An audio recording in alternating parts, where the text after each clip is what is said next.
राघव और शक्ति ने अर्जुन को वो तलवार लेने और उसके किंग बनने की बात कही, पर उनकी बात सुनने के बाद अर्जुन नहीं चाहता था कि वो ऐसा कुछ करे, इसलिए उसने कहा, नहीं, मैं ऐसा कुछ भी नहीं करने वाला। तुम दोनों ये सब भूल जाओ और जाकर आराम करो। कल हम नई कंपनी बनाने के लिए काम शुरू करेंगे। ये कहकर अर्जुन बाहर की ओर जाने लगा। पर अर्जुन, हमारी बात तो सुनो, पीछे से राघव ने उसे रोकते हुए कहा, पर अर्जुन तब तक जा चुका था। कोई बात नहीं, हमें बस इंतज़ार करना है, वो जल्द ही समझ जाएगा, शक्ति ने कहा। लैब से बाहर निकलने के बाद अर्जुन ने खुद से कहा, इन दोनों को लगता है कि दुनिया को अपने तरीके से चलाना कोई बच्चों का खेल है।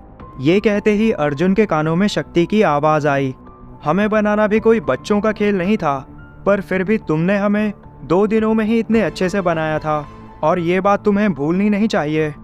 अर्जुन उसकी बात को अनसुना करके सड़क पर चला जा रहा था। तब उसे उसके फ़ोन के बजने की आवाज़ आई।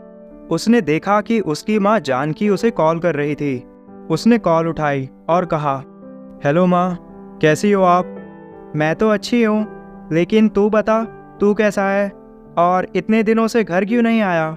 हमें पता है कि तू काफ़ी समझदार है, इसलिए हम ज़्यादा कुछ नहीं बोलते, पर तेरी फिक्र तो होती ही है। उधर से जानकी ने पूछा, मैं कुछ ज़रूरी काम कर रहा था, इसी वजह से आ नहीं पाया। अर्जुन ने कहा, और तू हमें ये कब बताएगा कि तूने ये घर कैसे खरीदे हैं? जानकी ने आगे पूछा, माँ, इस बारे में तो मैं आकर ही बताऊंगा। अर्जुन ने जवाब दिया, ठीक है, वैसे मुझे तेरी चिंता हो रही थी, इसलिए मन किया कि एक बार तुझसे बात कर लूं, क्योंकि आजकल दिल्ली में बहुत गलत काम हो रहे हैं, इसलिए तू अपना ख्याल रखना, जानकी ने कहा। अर्जुन अपनी माँ से बात कर ही रहा था, तभी उसे कुछ ही दूरी पर एक ब्लास्ट होने की आवाज़ आई। वो उस आवाज़ की ओर मुड़ा और उसने देखा कि कहीं पर आग लग चुकी थी। वहाँ से इतना धुआं आ रहा था कि अर्जुन अंधेरे में भी उसे साफ साफ देख सकता था। अर्जुन, अभी तेरे पास से ये कैसी आवाज़ आई? जानकी ने घबराते हुए पूछा। माँ, आप मेरी चिंता मत करना, मैं घर आकर सब कुछ बता दूंगा, अर्जुन ने कहा और कॉल काटकर जहाँ ब्लास्ट हुआ उस ओर जाने लगा। तुमसे 500 मीटर की दूरी पर एक घर में ब्लास्ट हुआ है। अर्जुन, तुम्हें समझना होगा, इस दुनिया को तुम्हारी ज़रूरत है। उसके कानों में राघव की आवाज़ आई, तुम दोनों अभी के लिए शांत हो जाओ, मुझे तुम्हारी कोई बात नहीं सुननी। अर्जुन ने उस जगह की ओर भागते हुए कहा। वहां आते ही जो उसने देखा उस पर अर्जुन को ज़रा भी यकीन नहीं हुआ। जहां तक वो देख पा रहा था उस बीच सारे घरों में आग लग चुकी थी। सभी लोग इधर उधर भाग रहे थे। तो उसने एक आदमी को रोका और पूछा, यहाँ पर इतनी आग कैसे लगी है, और वो जो ब्लास्ट हुआ था वो क्या था? यहाँ लगभग 20 लोग आए थे जिनके पास बंदूकें थी। आते ही वो कुछ लोगों को मारने लगे। हमने उन्हें रोकने की कोशिश की तो उन्होंने 2 लोगों को गोली मार दी और सभी घरों में आग लगाकर चले गए। वो ब्लास्ट भी आग की वजह से ही हुआ था, उस आदमी ने हड़बड़ाते हुए कहा और चला गया। अर्जुन उस आदमी को भागते हुए देख रहा था। तभी उसकी नज़र एक लड़की पर पड़ी जो अपने हाथ में चाकू लिए एक घर के अंदर जाने की कोशिश कर रही थी, पर आग की बड़ी बड़ी लपटों की वजह से वो अंदर जा नहीं पा रही थी। अर्जुन उसके पास आया और उसे रोकते हुए बोला, रुक जाओ, तुम अंदर क्या करने जा रही हो? तुम्हारे लिए अच्छा रहेगा कि तुम ये चाकू नीचे फेंक दो। कुछ लोग एक आदमी को अंदर बांधकर इस घर में आग लगाकर चले गए, मैं उसी को बचाने के लिए जा रही हूँ, उस लड़की ने बिना अर्जुन की ओर देखे कहा। लड़की की बात सुनकर अर्जुन ने उस घर के अंदर देखा तो वहाँ सच में एक आदमी के हाथ और पैरों को रस्सी से बांधा हुआ था, जो कि मदद के लिए आवाज़ लगा रहा था, पर काफ़ी शोर होने की वजह से उसकी आवाज़ बाहर तक आ नहीं पा रही थी। आग काफ़ी तेज़ थी, जिसे देखकर अर्जुन ने उस लड़की से कहा, मेरी बात सुनो, तुम ये नहीं कर पाओगी, आग काफ़ी तेज़ है, तो मैं अंदर जाता हूँ। नहीं, अंदर मैं जा रही हूँ, मेरे फ़ोन में सिग्नल्स नहीं है, तो तुम यहाँ रुककर फायर ब्रिगेड और उन लोगों के लिए एम्बुलेंस को कॉल करो, लड़की ने कुछ लोगों की ओर इशारा करते हुए कहा। वो लोग उनसे कुछ कदमों की दूरी पर बेहोश पड़े थे। अंधेरे की वजह से अर्जुन उन्हें पहले नहीं देख पाया था, लेकिन जब उसने ठीक से देखा तो वहाँ 3 लोग लेटे हुए थे। इनमें 2 को गोली लगी है, इसलिए जल्दी कॉल करो, लड़की ने कहा और चाकू के साथ अंदर जाने लगी। अर्जुन ने भी एम्बुलेंस को कॉल कर दी और उसे जाते हुए देख रहा था। लड़की काफ़ी बचते हुए आगे बढ़ रही थी। अंदर आते ही उसने रस्सी काटकर उस आदमी को खोल दिया, पर वो ठीक से चल नहीं पा रहा था। इसीलिए वो लड़की उसे सहारा देकर बाहर लाने लगी। तभी घर का एक दरवाज़ा उनके सामने आकर गिर गया, जिसकी वजह से अब वो लड़की भी उस आदमी के साथ अंदर फंस चुकी थी। ये देखकर अर्जुन भी अंदर आ गया और रास्ते में से दरवाजे को हटाकर सबसे पहले उस आदमी को बचाया। लेकिन धुएं की वजह से वो लड़की अंदर ही रह गई। तब अर्जुन उसका हाथ पकड़कर उसे बाहर लाया और बोला, अरे लड़की, तुम्हारा दिमाग तो सही से काम कर रहा है ना? मैंने तुमसे बोला था कि अंदर मैं जाता हूँ, पर तुमने मेरी बात नहीं मानी। मेरा नाम अरे लड़की नहीं, जानवी है। और हाँ, मैं किसी को भी तकलीफ में नहीं देख सकती, तो बस उनकी मदद के लिए चली जाती हूँ, जानवी ने कहा। इतने में वहाँ एम्बुलेंस आई और जिसकी भी हालत ज़्यादा खराब थी उन सबको ले गई। वैसे तुम कौन हो? मुझे बचाने के लिए भी तुम्हारा शुक्रिया, जानवी ने आगे पूछा। मैं अर्जुन हूँ, लेकिन शायद तुम्हारा पैर थोड़ा जल गया है, तुम्हें भी हॉस्पिटल जाना चाहिए, अर्जुन ने कहा। कोई बात नहीं, मैं ठीक हूँ। मुझसे ज़्यादा चोट तो यहाँ के लोगों को आई है, जिनका कोई कसूर भी नहीं था। मैंने अपनी आंखों के सामने उन्हें गोली खाते हुए देखा है। अगर मेरे हाथों में थोड़ी सी भी ताकत होती तो मैं ऐसा बिल्कुल भी नहीं होने देती, जानवी ने उदास मन से कहा।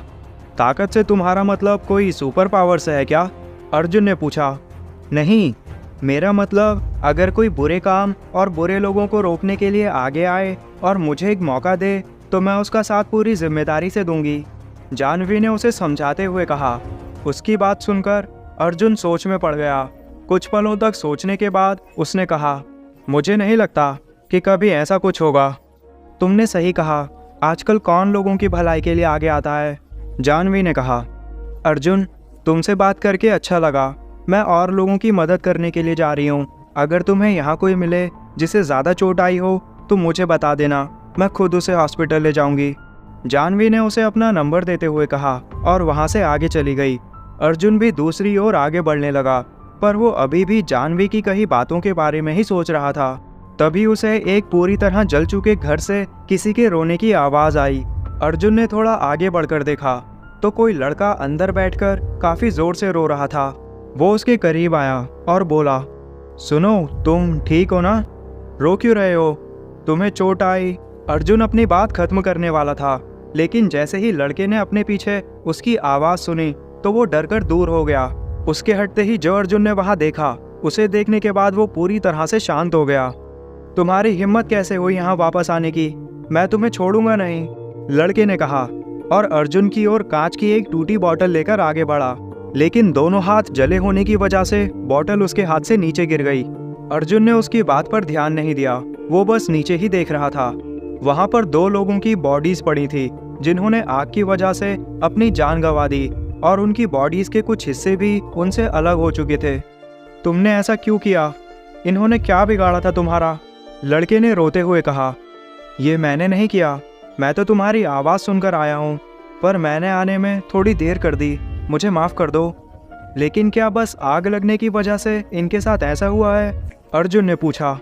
जिन लोगों ने आग लगाई थी उन्होंने अंदर कुछ फेंका था, जिसकी वजह से यहाँ पर ब्लास्ट हो गया।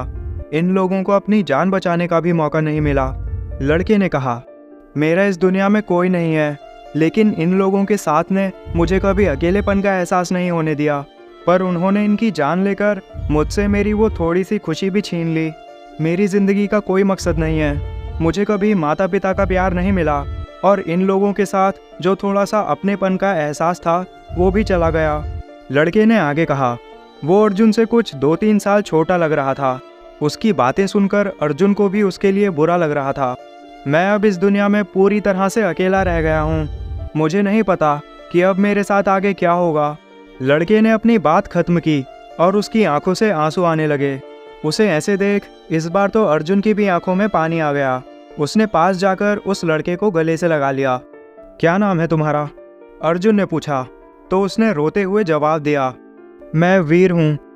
सुनो वीर, आज से तुम्हारे पास माता पिता और एक बड़ा भाई है, तुम अकेले नहीं हो और अब से तुम्हारा नाम वीर अग्रवाल होगा, अर्जुन ने कहा। और उसकी बात सुनकर वीर काफ़ी ज़ोर से रोने लगा। उसके आंसू सीधा अर्जुन के कंधे पर गिर रहे थे। अब से वीर अकेला नहीं है, उसके पास भी परिवार है, अर्जुन ने कहा। और उसने देखा कि वीर बस रो ही रहा था। अगर तेरा रोना बंद हो गया हो तो क्या हम घर चलें? उसने वीर के आंसू साफ करते हुए कहा। पर इनका क्या होगा? मैं इन्हें ऐसे छोड़कर नहीं जा सकता। वीर ने उन बॉडीज की ओर इशारा करते हुए कहा, तुम चिंता मत करो, यहाँ के लोग इनका ध्यान रख लेंगे। अर्जुन ने कहा और वहाँ से बाहर जाने लगा। उसकी बात सुनने के बाद वीर वहीं खड़ा होकर उन बॉडीज को देख रहा था। साथ में नहीं आता देख अर्जुन ने उसे अपने पास बुलाते हुए कहा, माँ और पापा हमारा इंतजार कर रहे हैं, इसलिए हमें चलना होगा। वीर ने उन दोनों के आगे सिर झुकाया और बाहर आकर अर्जुन के साथ जाने लगा। वो टैक्सी से येलो वैली जा रहे थे। काफ़ी थका होने की वजह से वीर उसमें ही सो गया।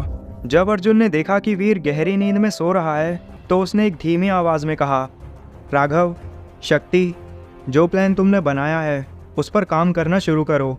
मैं तैयार हूँ। हम आगे क्या करेंगे वो मैं तुम्हें कल आकर बताऊँगा। सुनकर अच्छा लगा कि तुम तैयार हो। हमें पता था कि तुम इसके लिए मना नहीं कर पाओगे, इसीलिए हम पहले ही प्लान पर काम करना शुरू कर चुके हैं। उधर से राघव ने कहा, तुमने वीर की वजह से अपना मन बदला है, तो क्या आपसे वो तुम्हारे साथ रहेगा? शक्ति ने पूछा। बिल्कुल, जो अब हम करने वाले हैं उसकी वजह से मैं तो माँ और पापा के साथ कम ही रहूँगा, लेकिन वीर अब मेरा छोटा भाई है तो उनके साथ अब ये रहेगा, अर्जुन ने कहा। अर्जुन ने अपने माता पिता को बिना बताए वीर को अपना छोटा भाई बना लिया। जब उन्हें पता चलेगा तो क्या होगा?